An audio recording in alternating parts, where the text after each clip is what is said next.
Bande passante, l'info décryptée, un podcast de la Provence et Radio Star. Éric Miguet. L'affaire qui suit a tous les ingrédients de l'enquête criminelle hors norme. 2 disparitions inquiétantes, des recherches qui s'éternisent, de fausses pistes, mais aussi des hypothèses. Pendant 3 mois, du 3 décembre 2019 au 4 février 2020, la disparition de Gabriel Ferchal et Julien Boumlil, 25 et 26 ans, tous deux originaires d'un petit village près de Carcassonne dans l'Aude, aura tenu en haleine les habitants au Revest du Bion. C'est là, aux confins des Alpes de Haute-Provence, entre les champs de lavande et les forêts de châtaigniers, que les corps des 2 copains, tués pour une histoire de dette sur fond de trafic de stupéfiants, seront retrouvés. Alors que le procès aux assises des 2 principaux suspects dans le meurtre de Gabriel et Julien vient de s'ouvrir, Bande passante vous propose de revenir sur les éléments clés de cette affaire. Bande passante, l'info décryptée. Et pour revenir sur l'affaire des 2 disparus au Revest du Bion, je reçois Jean-Christophe Magnenet, journaliste à la Provence dans les Alpes. Jean-Christophe, avec Jérémy Michaudet, lui aussi journaliste à la Provence, vous avez enquêté sur cette affaire qui au début n'avait pas forcément tous les contours du drame que l'on connaît. Pour bien expliquer à ceux qui nous écoutent, la Provence parle le 25 décembre 2019 juste d'une disparition inquiétante depuis le 3 décembre de 2 jeunes hommes venus de Carcassonne et qui étaient passés par le Revest du Bion. Donc effectivement, ces 2 jeunes hommes, Julien et Gabriel, de 26 et 25 ans, qui, dans un premier temps, semblent avoir mystérieusement disparu. Donc on ne parle pas tout d'abord d'une disparition à Revest du Bion. On sait qu'ils devaient se rendre dans cette commune, ce petit village des Alpes de Haute-Provence, sur le plateau d'Albion, mais c'est plutôt, dans un premier temps, sur leur retour dans leur région d'origine, dans l'Aude, où ils auraient disparu. C'est-à-dire qu'on ne retrouve pas leur véhicule. Ils devaient passer chez un ami à Pertuis, en redescendant de Revest du Bion, si je peux dire ça comme ça. Ils devaient s'arrêter là dans la soirée. Cet ami ne les a jamais vus et du coup, on ne sait pas ce qu'ils sont devenus. Et dans le même temps, un appel à témoins est lancé par les familles de Gabriel et Julien sur un site spécialisé. Forcément, les familles s'inquiètent énormément, notamment l'un des 2 jeunes hommes est père d'un enfant en bas âge. Visiblement, selon les témoignages de la famille, il ne reste jamais plus de quelques heures sans donner des nouvelles à sa compagne. Il aurait des projets, construire une maison.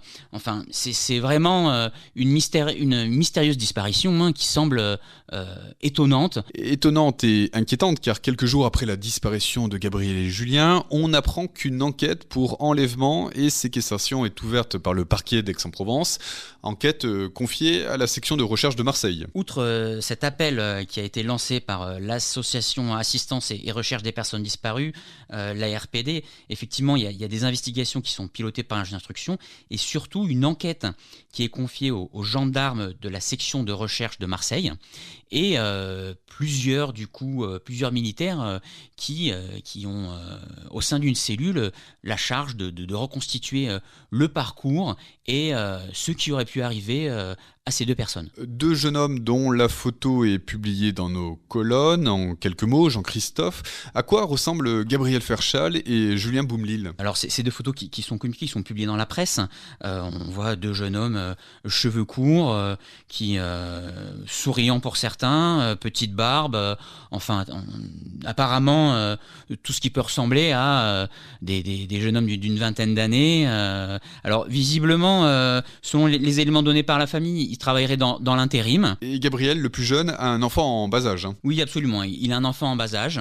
Sa compagne pointe dans les témoignages qui sont recueillis qu'il irait jamais plus de quelques heures sans lui donner des nouvelles, qu'ils ont des projets ensemble. Surtout, ce sont visiblement 2 amis d'enfance qui se connaissent de très longue date, donc ils sont très liés et ça a étonné visiblement pas leur famille qui aient ce projet de voyage ensemble. Il y a quand même 350 km à peu près entre leur commune d'origine, donc dans le département de l'Aude, et Revest du Bion dans les Alpes de Haute-Provence. Revest du Bion, là où désormais les efforts des enquêteurs se concentrent pour tenter de comprendre ce qui est arrivé à Gabriel et Julien. Pour situer, Revest du Bion, c'est un petit village. Revest du Bion, c'est un village, il y a à peu près 500 âmes. On est aux confins de la Haute-Provence, et du Vaucluse, sur le plateau d'Albion. C'est un village qui est plutôt connu pour sa fête de la châtaigne, qui tous les ans rassemble, réunit, attire beaucoup de visiteurs à l'automne.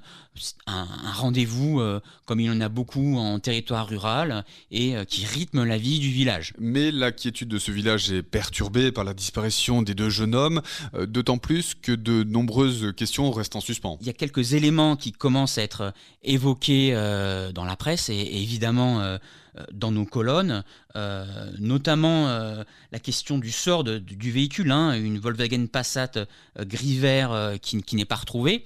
Et puis surtout, il y a ce téléphone de l'une des deux victimes qui, le soir de leur disparition, borne sur la commune de Rognes, dans les Bouches-du-Rhône, vers minuit 46, donc dans la nuit du 3 au 4. Donc, dans un premier temps, il semblerait que les deux personnes disparues aient quitté Revest-du-Bion dans la nuit, après avoir réglé ce qu'elles devaient y faire, et seraient redescendues vers le sud en passant par les Bouches-du-Rhône. Mais après ce bornage de téléphone identifié au cours de la nuit, plus aucun signe. D'autant plus troublant que Gabriel et Julien, après être allés au Revest-du-Bion pour effectuer des réparations sur un véhicule, comme ils l'avaient évoqué à leurs amis, devaient passer voir une connaissance à Pertuis. Alors Pertuis, c'est à un peu plus d'1 heure du Revest-du-Bion, c'est à la frontière entre le Vaucluse et les Bouches-du-Rhône, mais la connaissance de Julien et Gabriel ne les a jamais vus. Les deux Audois, une fois ces travaux qu'ils ont évoqués terminés, avaient averti un ami à l'un des deux jeunes hommes de leur venue pour passer la nuit à Pertuis et du coup leur avait passé un coup de fil en leur disant on passera.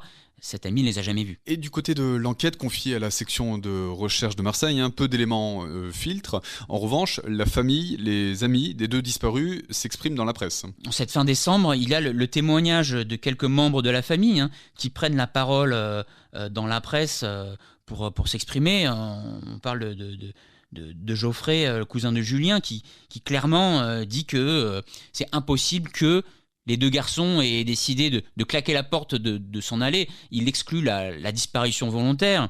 Il explique que Julien devait voir sa sœur qui devait partir en Chine avant Noël. Il vit chez ses parents. Il serait jamais parti sans leur donner de nouvelles. Et en même temps, ce cousin explique qu'il ne croit absolument pas à la thèse de l'accident. Pour lui, c'est impensable.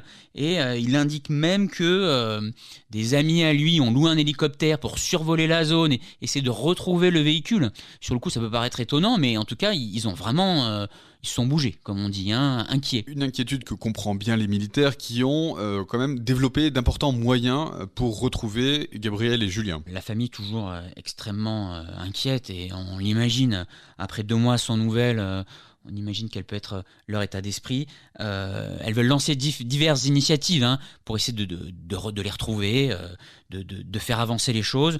Les militaires, les gendarmes qui sont en charge de l'enquête mettent le holà, appellent à la prudence pour ne pas troubler leurs investigations qui sont évidemment menées de manière minutieuse. Il y a une cellule spéciale, pour rappel, qui a été constituée pour remonter la piste des disparus. Et chaque jour, donc depuis 2 mois, de disparition, c'est 8 à 10 enquêteurs qui travaillent uniquement sur cette mystérieuse affaire. Donc il y a une réelle mobilisation des forces de l'ordre et une enquête en cours qui, en tout cas, à ce moment-là, ne laisse filtrer aucune information. Les jours passent, les semaines passent, les gendarmes explorent les différentes pistes qui les mènent dans l'Aude, le Vaucluse ou encore les Bouches-du-Rhône. Mais le 4 février 2020, soit 3 mois après la disparition des deux jeunes, ce que tout le monde craignait, ce que leurs proches redoutaient, les corps de Gabriel et Julien sont retrouvés au Revest-du-Bion, là où l'enquête avait débuté avec cette histoire de réparation automobile. Début février, tout s'accélère. Le 4 février précisément, il y a 2 corps qui sont retrouvés sur la commune de Revest-du-Bion. Donc évidemment, dans la commune, c'est la stupeur. C'est évidemment une stupeur mêlée d'effroi. Tout se sait, tout le monde se connaît dans ce village. Ce jour de février, les habitants voient passer de nombreux véhicules de gendarmerie. Le maire racontera qu'il y a même une entreprise locale qui est contactée par la gendarmerie pour réquisitionner un engin de chantier, pour mener des investigations sur un terrain. Et de manière même plus précise, il y a donc cet engin qui est à l'ouvrage dans un sous-bois, et donc 2 corps qui sont retrouvés. Évidemment, on suspecte que ce soit les corps de Gabriel et Julien, ces 2 amis originaires de l'Aude qui avaient donc mystérieusement disparu. À quoi ressemble l'endroit où sont retrouvés les corps des 2 victimes ? Alors, ces investigations sont menées dans un sous-bois. Visiblement, les gendarmes savent où aller. L'engin de chantier qui est réquisitionné est à l'œuvre sur cette parcelle qui est pas exploitée d'un point de vue agricole. On est dans des sous-bois en bordure de village, même à peu près, je crois, un peu moins d'1 kilomètre du centre du village. Là, on est sur le plateau d'Albion, donc c'est évidemment un plateau magnifique. Il y a de la lavande, des petits villages parsemés, et effectivement, à certains endroits, des bois, des sous-bois, avec dans la majeure partie du temps, dans la majorité des cas, des maisons, des résidences, anciennes fermes ou toujours exploitations agricoles qui sont posées ici et là. Un site qui n'est pas si anodin que cela, car il est sur une propriété près de laquelle vous avez pu vous approcher. C'est en fait le terrain d'une propriété privée, où les corps des 2 malheureux sont exhumés par les militaires. Sur cette propriété, donc non loin, il y a une maison au toit pointu, gardée par des chiens visiblement à l'affût. Autour, il y a des carcasses de véhicules. L'ambiance est évidemment un petit peu étrange. Il y a un côté bric-à-brac. Il y a même quelques boucs qui se dirigent vers un cabanon un peu déglingué. C'est une ambiance particulière. On est sur le plateau d'Albion. Il y a des champs de lavande pas très loin. Et dans cette maison vivent 2 frères avec leur mère. Et effectivement, c'est en direction de cette famille que se dirigent les premières suspicions, puisque les corps sont retrouvés sur leur propriété. Au cours de ce reportage, après la découverte des 2 corps, Jean-Christophe Magnonnet, vous interrogez alors les habitants au Revest du Bion au sujet justement des personnes qui vivent dans la propriété où Gabriel et Julien ont été retrouvés. Que vous disent-ils sur ces 2 personnes ? Certains villageois expliquent qu'à une époque, on les voyait venir bringuer dans les fêtes du village. Ces 2 trentenaires, l'un des 2 frères, l'aîné, avait perdu une jambe au cours d'un accident. Certains villageois interrogés par la presse soulignent que petit à petit on les a un petit peu moins vus, qui se sont mis à l'écart. Il avait été évoqué que l'un d'entre eux, dans une commune voisine, avait tenté de lancer un commerce. La mère des deux trentenaires aurait à un moment tenu un restaurant. C'est une famille qui semblait peut-être un petit peu marginale selon certains, mais comme le maire, comme les habitants le rappellent à ce moment-là, dans ce type de village, tout le monde se dit bonjour, on s'apprécie plus ou moins, mais tout le monde se parle, tout se sait, et puis chacun a sa vie, mais on n'imagine pas de telles extrémités. Du côté de l'enquête, le jour même de la découverte des 2 corps, l'un des frères est interpellé puis placé en garde à vue. L'autre frère le sera le lendemain. Quelques jours après, l'autopsie révèle aussi les causes de la mort des 2 jeunes. On apprend que les 2 personnes auraient été tuées par arme à feu. Mais effectivement, la thèse d'un crime, d'un meurtre, voire d'un assassinat par arme à feu est forcément dans les esprits, puisqu'on voit que c'est par balle qu'ils ont été tués. Bande passante, l'info décryptée. Mise en examen pour homicide volontaire, les 2 frères sont placés en détention provisoire. Les premiers éléments sur le mobile du crime de Gabriel Ferchal et Julien Boumlil commencent alors à filtrer. La piste d'une dette d'argent de quelques milliers d'euros, mais sur fond de stupéfiants, n'est pas écarté par les enquêteurs. Donc il y a un scénario qui commencerait à se dessiner. Évidemment, les informations sont données au compte-gouttes par des sources proches de l'enquête, comme on dit, pour essayer de comprendre un peu ce qui s'est passé. Il est également évoqué la possibilité d'un lien entre à la fois les deux victimes et les deux frères. Selon les informations qui commencent à filtrer, il semblerait que ce sont des jeunes hommes qui se seraient rencontrés au cours de rave party.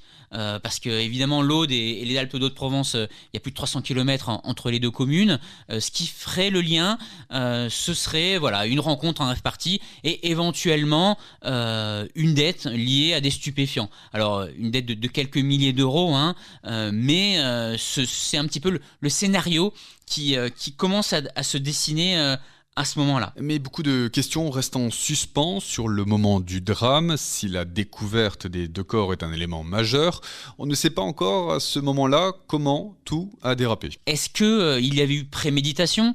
Est-ce qu'il y a eu bagarre ? Est-ce que ce serait un coup de feu qui serait parti tout seul ? Est-ce que c'était un guet-apens ? Beaucoup de suppositions, mais beaucoup de pistes, beaucoup de suppositions, mais pas de réelles informations qui permettent de trancher et de dégager un mobile et un fil clair. Après l'interpellation des deux frères, aucune autre arrestation ne sera effectuée, ce qui laisse penser que les enquêteurs ont la conviction d'avoir mis la main sur les deux principaux protagonistes de l'affaire. Interrogé, l'avocat d'un des deux suspects minore le rôle de son client. L'avocat d'un des deux suspects, maître Silvio Rossi Arnaud, souligne dans un premier temps que son client, j'ouvre les guillemets, ne s'inscrit dans aucune délinquance particulière ni n'a un quelconque profil criminel, fin de citation. Alors certes, il aurait à son casier une mention ancienne, entre guillemets, pour un port d'armes non autorisé, mais l'avocat indique que ce suspect a totalement coopéré avec la justice, je cite, ouvrez les guillemets, reconnaissant d'emblée les responsabilités qui sont les siennes, avec des déclarations où il admettrait le recel de cadavres, mais nierait toute implication dans la commission de ce double meurtre. Donc là, ce qui semble se dessiner, selon les éléments donnés par cet avocat, ce serait l'un des deux suspects qui aurait pu commettre le double meurtre, et l'autre, le deuxième frère suspecté, qui aurait aider d'une certaine manière à dissimuler les cadavres. C'est selon ces déclarations l'éventuel scénario qui aurait pu se produire. Un scénario avancé par le mis en cause, mais pour essayer d'y voir plus clair, pour démêler le fil de cette macabre affaire, 1 an après la découverte des deux corps, une reconstitution est effectuée, une manière, Jean-Christophe Magnonnet, de mieux définir la nature de l'inculpation des deux suspects. Il y a une question centrale dans ce type d'affaire, c'est la question de la préméditation. Est-ce que c'était un guet-apens ? Est-ce que les deux victimes étaient attendues et l'auteur des coups de feu fatals avait la volonté de donner la mort, ou est-ce que par concours de circonstances et avec la présence d'une arme à feu, il y a eu homicide ? Ce sont des éléments essentiels et qui peuvent changer énormément de choses sur évidemment l'appréciation des juges, l'éventuelle condamnation, l'éventuel verdict qui peut être prononcé à l'issue de ce procès en assises. Une question de la préméditation qui sera au cœur du procès qui se déroule aux assises à Digne-les-Bains dans les Alpes de Haute-Provence. Merci Jean-Christophe Magnonnet pour vos explications et ce décryptage de l'affaire des disparus au Reveste du Buyon. Bande passante, c'est le podcast du Journal de la Provence, un podcast à retrouver sur toutes les plateformes comme Deezer, Apple Podcast ou encore Spotify.